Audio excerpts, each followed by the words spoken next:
Hello everyone, I hope that you're having a great day. In this video, I'll be breaking down how spellcasting works in Baldur's Gate 3. So everything from spellcasting modifiers to spell save DC to saving throws, prepared spells, scrolls, you name it, will be covered in this video. Now, starting off, I have 11 levels of Sorcerer and a single level of Wizard on my character right now. I'm going to illustrate how that changes our spellcasting modifier. So anytime that you add in a class, the first level that you add to the class is actually going to change how you cast from scrolls. So we started with the Sorcerer, they use Charisma. Add in a single level of Wizard afterwards, that changes it to Intelligence. And then if we were to add in the Cleric, that'll change it over to Wisdom. So to illustrate, the Sorcerer here has Firebolt. This is used in an attack roll. Some will use attack rolls, some will have saving throws. So you can see like our Acid Splash cantrip has a Dexterity save, just wrote there at the bottom. And our Firebolt here has Charisma. And then something like Poison Spray uses Constitution saves. So when we go to pick our spell, sometimes it's smart to choose them a little bit differently, but I'll get into that in a moment. We can actually see how this works in our combat log. So I'm going to go ahead here, attack Halsin with it, and pull up the combat log so you can see. So the attack roll here was 17. We rolled a 1d20 with disadvantage. Then we get ourselves a plus proficiency bonus, which scales up as we level up. Plus 1 arcane enhancement from the staff that I have on, and then plus 5 from our charisma modifier, as my charisma is set to 20, which gives us a plus 5. So that equaled it to a 27 on the roll. So we hit. His armor class was only 13. Anytime you do an attack roll, it's going to be going against their armor class. So if his armor class was 28, we wouldn't have hit. So it works very similar to how weapon attacks work. But as we get into spell saves, this is a little bit of a different story. Now, on top of that, if we were to use spells from scrolls, this also changes things. So like, let's say we use a scroll of shatter here and hit poor Halsin with it. He took the damage from it. So this uses his base DC of 8 plus our intelligence modifiers. It didn't use it from charisma as I added in the wizard after taking sorcerer. And then it also gives us our proficiency bonus in the arcane enhancement. So that was a 16. His saving throw, he rolled 13. So he got hit with it. He failed the saving throw. So saving throws are a little bit different than the attack rolls, because attack rolls are going against armor class, whereas the saving throws do work a little differently where they roll the die, and it's a little bit easier for some classes to succeed on saving throws. So if we were to do something like the poison spray here as a constitution save, you're going to see that this works a little bit better. He saved on that. I cast the poison spray and it didn't end up working. So our base DC of 8 plus intelligence modifier plus 1 from the arcane enhancement, we got a 16. And then his saving throw, he rolled the 1d20, got an 18, and then his constitution modifier boosted it up to 20. So we didn't hit with that. That's because it was a wisdom, or we took this from our wizard, meaning it had intelligence-based casting. So that in a nutshell is how attack rolls and saving throws will work. You can always check it here, but if you were to add in another class, anytime you use scrolls or spells from that class, they will use the last ability modifier that you got. On top of that, if you are a wizard, you can also scribe spells to your list here, and these are going to always use intelligence. You can also view your spell save DC if you pull up your spellcasting log here, and or your spell book. So you can see there our base DC is 8 plus 3 from intelligence, plus 4 from proficiency, and then plus 1 from the arcane enchantment. For charisma, on the sorcerer here, we got our base DC plus 5 from charisma, 4 from proficiency, and 1 from arcane enchantment. This isn't a very great spell save DC. We can actually get this much higher. And then you can also see spell attacks, bonus to melee, and ranged spell attacks improves your chance to hit. So you can see all of that there. Now getting into how classes end up working. So first, I think it's best to talk about saving throw proficiency, as each class has 2 stats that they're going to have a proficiency in their saving throw. And the proficiency from levels 1 through 4 is going to be a plus 2. From levels 5 through 8, it's going to be a plus 3. And then from levels 9 through 12, it's going to be a plus 4. So the saving throw, the barbarian, the fighter, and the sorcerer have constitution-based saving throws, which is important because constitution saving throws are what you roll to hold your concentration on a spell. So those are going to be extremely useful for us, as that plus 4 is really nice. Now, barbarian, they get strength and constitution saving throws. The fighter gets strength and constitution saving throws as well. The rogue will get dexterity and intelligence, meaning they're better at succeeding on dex saves like fireball and lightning bolt. The bard gets dexterity and charisma. The cleric gets wisdom and charisma. The druid gets intelligence and wisdom for their saving throws. The monk gets strength and dexterity.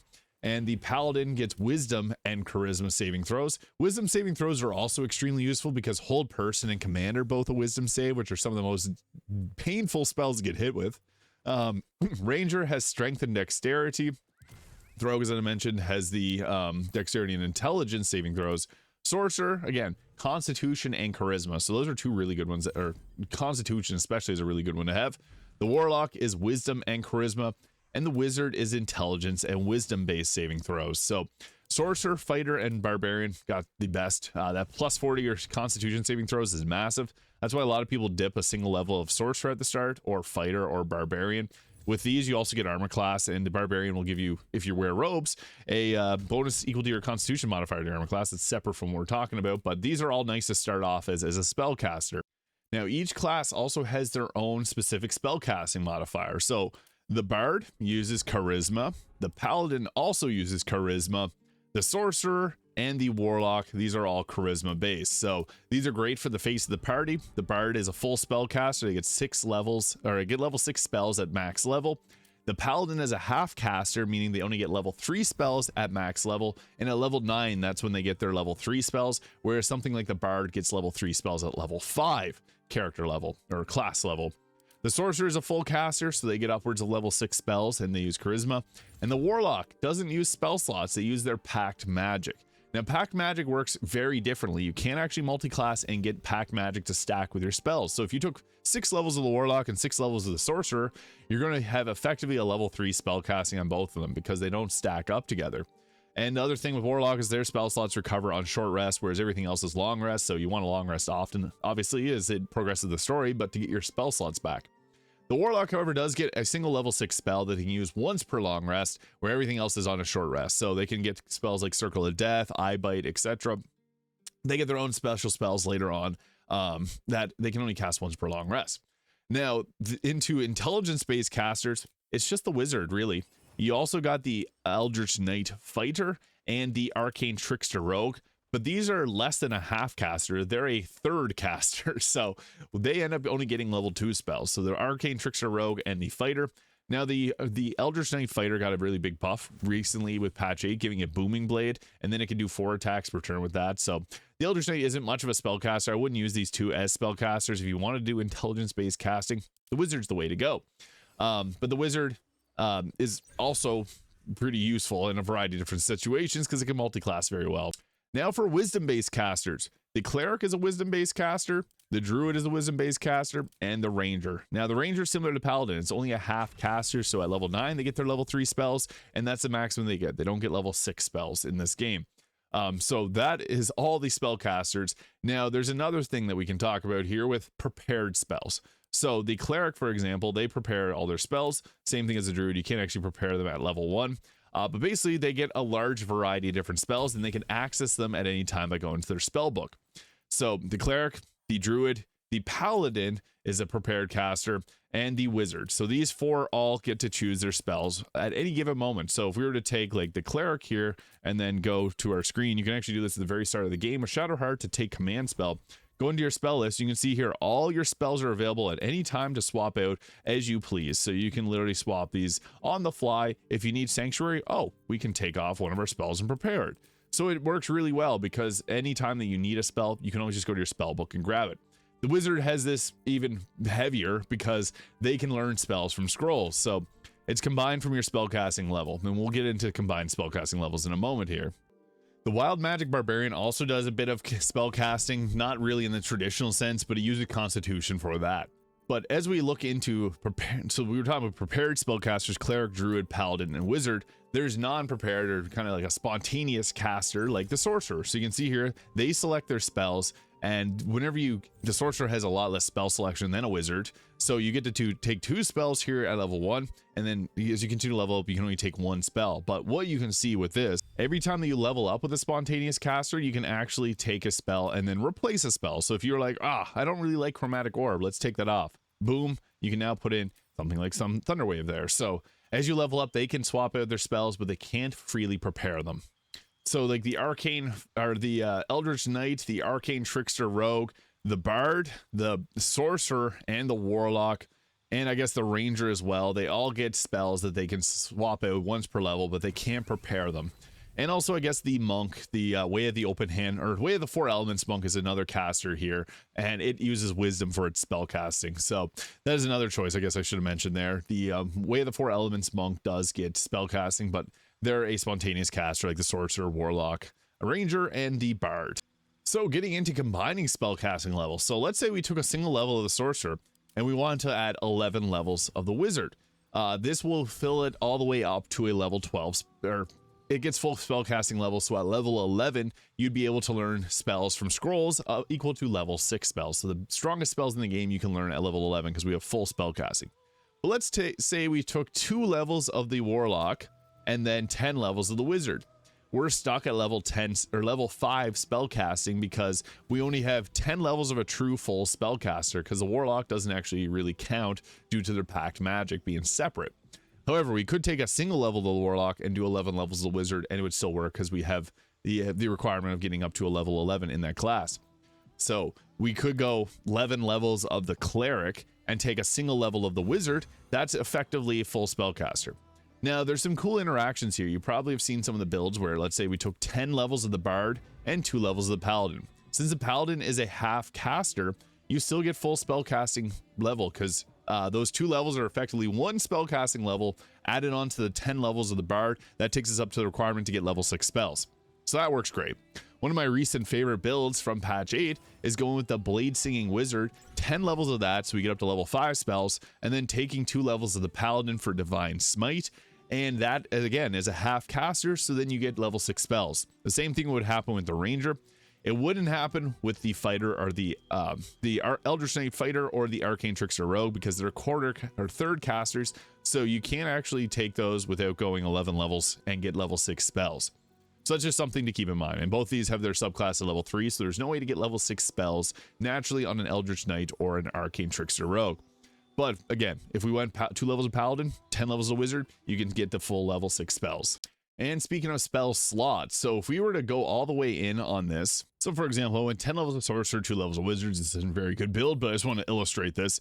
We got level 6 spell slots. So a full caster will get level 6 spell slots at max level. A half caster, so we got 1 level 6, 2 level 5s, 3 level 4s, 3 level 3s, 3 level 2s, and 4 level 1 spells. If we're a half caster, so let's say we take paladin all the way up to level 12, they'll get 3 level 3 spells, 3 second level spells, and 4 first level spells. And if we took an Eldritch Knight all the way up to max level, they get 4 level 1 spells and 3 level 2 spells. And at max level, the warlock gets 2 level 5 spells, or 3 level 5 spells because the third one at level 11, and then they get 1 kind of level 6 spell that they can only do once per long rest. So kind of similar to all of these spell slots recharge per long rest. So the warlock gets that 1 level 6 and 3 level 5s, and the level 5s replenish per short rest. So this makes it a little bit tricky because you got to kind of plan out how your spellcasting is going to go. That's why I have a lot of different builds on my channel to showcase how to get the most out of your spells to give you the strongest builds possible. One unfortunate thing about warlocks, you can see that we got our 3 level 5 spell slots. Anytime you cast a spell, it's going to always be upcast to that level. So yes, Hunger of our level 3 spell, you can see there it says upcast. Upcasting the spell to higher level doesn't grant any additional benefits. So we're effectively burning a level 5 spell slot to do a level 3 spell, making it a little bit more challenging because yeah, on other spells that upcast like Scorching Ray, this gives us a ton of different beams, so that's worthwhile. And obviously our level 5 spells are nice, but the warlock does have some like Hunger of Adar where they're really great at like the early game, but later on in the game they do lose a bit of their effectiveness.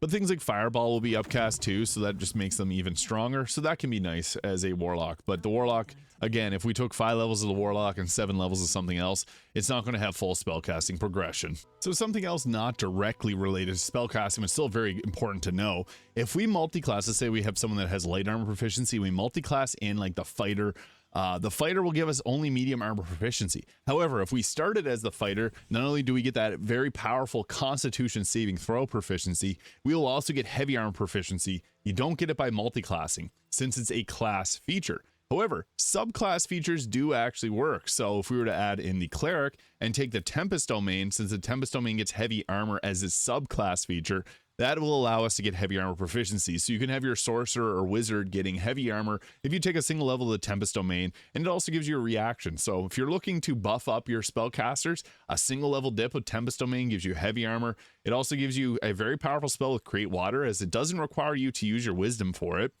You could also go with the Sanctuary spell, which also doesn't use your wisdom, and yeah, even Bless if you really wanted to. But the thing is, with Create Water, if you have a lightning-based caster, it's going to double the damage. So yeah, that's an easy way to get heavy armor proficiency. So adding in the Cleric, the fighter, again, only gives you medium armor proficiency. Or if you were to choose to play a Gith Yankee, they get heavy or medium armor proficiency. As well, the Shield Dwarf also gets heavy or medium armor proficiency. So that's another way. Humans and half-elves also get shield proficiency. So if you don't have the shield proficiency, play a half-elf. I really enjoy playing half-elf. And you can also get like Booming Blade now as a half-elf. So shield proficiency, extremely useful on a caster because that's going to keep you alive. Otherwise, you're stuck with using the bracers of defense and robes. And that's not always the best because, yeah, being able to get a shield proficiency and not have to worry about taking damage is really nice in this game.